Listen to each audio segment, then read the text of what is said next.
बिस्मिल्लाहिर्रहमानिर्रहीम अस्सलाम वालेकुम। जी दोस्तों, कैसे हैं आप? उम्मीद है खैरियत से होंगे। इस वीडियो में आपको बताएंगे व्हाट इज़ ट्रांसफार्मर, या ट्रांसफार्मर को सादा और आसान अल्फाज में किस तरह से डिफ़ाइन किया जा सकता है। इसके अलावा ट्रांसफार्मर की प्राइमरी वाइंडिंग और सेकेंडरी वाइंडिंग क्या होती है, एचटी वाइंडिंग और एलटी वाइंडिंग किसे कहते हैं, और step up transformer, step down transformer को कैसे डिफ़ाइन करते हैं। तो वीडियो को आखिर तक देखें। उम्मीद है आपको ऐसी मालूमात भी मिलेंगी जो इससे पहले शायद आप ना जानते हो। तो सबसे पहले बात करते हैं व्हाट इज़ ट्रांसफार्मर। ट्रांसफार्मर एक ऐसी डिवाइस है, एक ऐसा साकन आला है जो फ्रिक्वेंसी को तब्दील किए बगैर वोल्टेज को ज़्यादा या कम करता है। जब ये वोल्टेज को ज़्यादा करता है तो करंट उसी रेशो से कम हो जाती है, और जब ये वोल्टेज को कम करता है तो करंट उसी रेशो से ज़्यादा हो जाती है।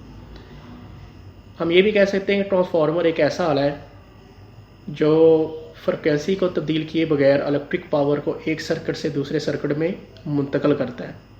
यानी वोल्टेज और करंट को कम या ज़्यादा करता है, लेकिन पावर यकसा रहती है, फ्रिक्वेंसी यकसा रहती है।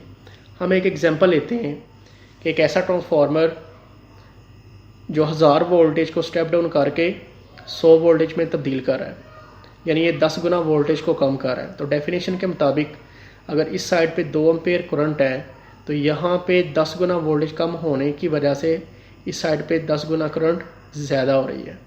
और दूसरी जो डेफिनेशन है कि ये पावर को मुंतकिल कर रहा है, पावर को कम या ज़्यादा नहीं करता। तो इसमें देखेंगे इस साइड पे 1000 वोल्टेज 2 एम्पेयर करंट है तो पावर 2000 VA है, जबकि दूसरी साइड पे ये 10 गुना वोल्टेज को कम करके करंट 10 गुना ज़्यादा कर रहा है, और पावर इस साइड पे भी 2000 VA है, यानी कि पावर में किसी किस्म की कोई चेंज नहीं आई।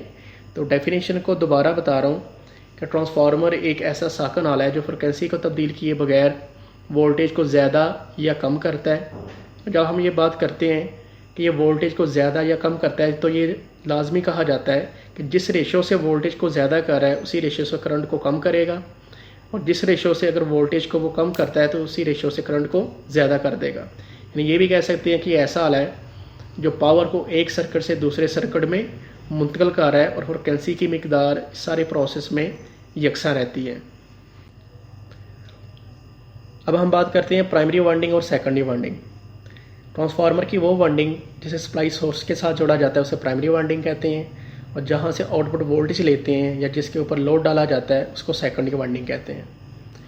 हम एक वक्त में ट्रांसफार्मर की किसी भी वाइंडिंग को बतौर प्राइमरी वाइंडिंग या बतौर सेकेंडरी वाइंडिंग इस्तेमाल कर सकते हैं।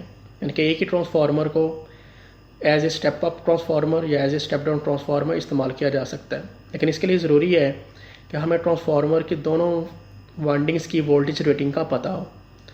अगर हम इस ट्रांसफार्मर को as a step down transformer इस्तेमाल करना चाहते हैं, यानी वोल्टेज कम करने के लिए इस्तेमाल करना चाहते हैं, तो इसको हम 1000 वोल्टेज अप्लाई करेंगे तो हमें दूसरी साइड पे 100 वोल्टेज मिल जाएंगे। और अगर हम इस ट्रांसफार्मर को वोल्टेज ज़्यादा करने के लिए इस्तेमाल करना चाहते हैं तो हम इस वाइंडिंग को 100 वोल्टेज अप्लाई करेंगे तो ये बतौर प्राइमरी वाइंडिंग इस्तेमाल होगी, और दूसरी साइड से जहाँ से हमें 1000 वोल्टेज मिलेंगे ये एज ए सेकेंडरी वाइंडिंग इस्तेमाल होगी।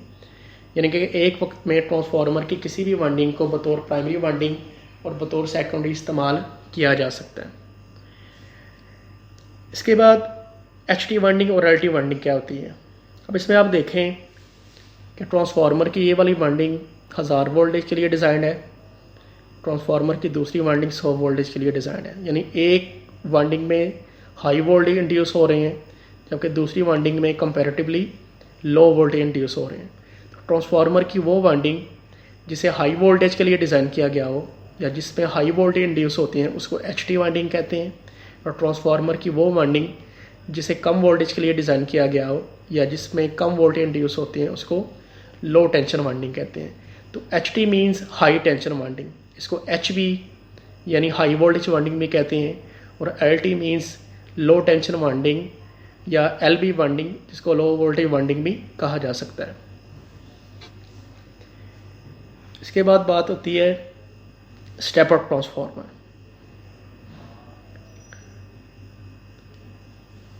तो ऐसा ट्रांसफार्मर जो वोल्टेज के लेवल को ज़्यादा करता है स्टेप अप ट्रांसफार्मर कहलाता है। लेकिन जब भी हम ट्रांसफार्मर को वोल्टेज के लिहाज से डिफ़ाइन करते हैं तो इसमें करंट का जिक्र लाजमी करना चाहिए, यानी ये ऐसा ट्रांसफार्मर है जो वोल्टेज को ज़्यादा करता है और करंट को उसी रेशो से कम कर देता है। इसमें आप देखें कि ये ऐसा ट्रांसफार्मर है जो 110 वोल्टेज को 2 गुना ज़्यादा करके 220 वोल्टेज में तब्दील कर रहा है। इसका मतलब ये हुआ कि ये अगर 2 गुना वोल्टेज को ज़्यादा करेगा तो ये 2 गुना करंट को कम कर देगा। इसके अलावा ट्रांसफार्मर की वाइंडिंग की बनावट की बात की जाए तो स्टेप अप ट्रांसफार्मर की प्राइमरी साइड पे चक्रों की तादाद यानी उसकी टर्न्स की तादाद सेकेंडरी वाइंडिंग की निस्बत से कंपैरेटिवली कम होती है। अब इसके अलावा ट्रांसफार्मर की प्राइमरी वाइंडिंग को जब डिज़ाइन किया जाता है, चूँकि ये लो वोल्टेज वाइंडिंग है और हाई करंट वाइंडिंग है, जबकि इस ट्रांसफार्मर की secondary winding high voltage winding है और लो करंट वाइंडिंग है। जब भी वाइंडिंग का डायामीटर यानी क्रॉस सेक्शनल एरिया या उसकी मोटाई को डिज़ाइन किया जाता है तो उसकी करंट को मद्देनज़र रखा जाता है। वो वाइंडिंग जिसमें से ज़्यादा करंट गुजरनी है उसको लाजमी तौर पे मोटे कंडक्टर से बनाते हैं उसकी करंट रेटिंग के मुताबिक, और वो वाइंडिंग जिसमें से कम करंट गुजरनी है उसको उसकी करंट रेटिंग के मुताबिक बारीक कंडक्टर से बनाते हैं। यानी हम ये भी कह सकते हैं कि स्टेप अप ट्रांसफार्मर की प्राइमरी साइड पे चक्रों की तादाद कम होगी लेकिन उसका जो कंडक्टर है वो मोटा होगा, जबकि सेकेंडरी साइड पे टर्न्स की तादाद ज़्यादा होगी लेकिन उसका जो कंडक्टर है वो बारीक होगा। उसके बाद आ जाता है स्टेप डाउन ट्रांसफार्मर। तो ऐसा ट्रांसफार्मर जो वोल्टेज के लेवल को कम करता है स्टेप डाउन ट्रांसफार्मर कहलाता है। अब चूँकि वो वोल्टेज को कम कर रहा है और जिस रेशो से वोल्टेज को वो कम करेगा उसी रेशो से करंट को ज़्यादा कर देगा। यानी स्टेप डाउन ट्रांसफार्मर ऐसा ट्रांसफार्मर होता है जो फ्रिक्वेंसी को तब्दील किए बगैर वोल्टेज के लेवल को कम करता है और उसी रेशियो से करंट के लेवल को ज़्यादा कर देता है। अब इसकी बनावट अगर आप देखें तो इसकी प्राइमरी साइड पे चक्रों की तादाद ज़्यादा है जबकि सेकेंडरी साइड पे टर्न्स की तादाद कम है।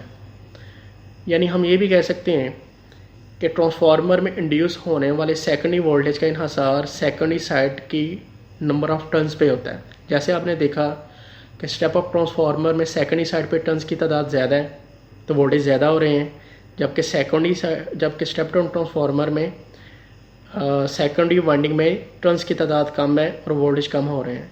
यानी प्राइमरी से सेकेंडरी की तरफ जो वोल्टेज कम या ज़्यादा होते हैं उसका हिसार सेकेंडरी साइड की टर्न्स की तादाद पे होता है। अगर सेकेंडरी साइड पे टर्न्स की तादाद प्राइमरी से ज़्यादा है तो वोल्टेज को ज़्यादा करेगा, और अगर सेकेंडरी साइड पे टर्न्स की तादाद प्राइमरी से कम है तो वह वोल्टेज को कम करेगा।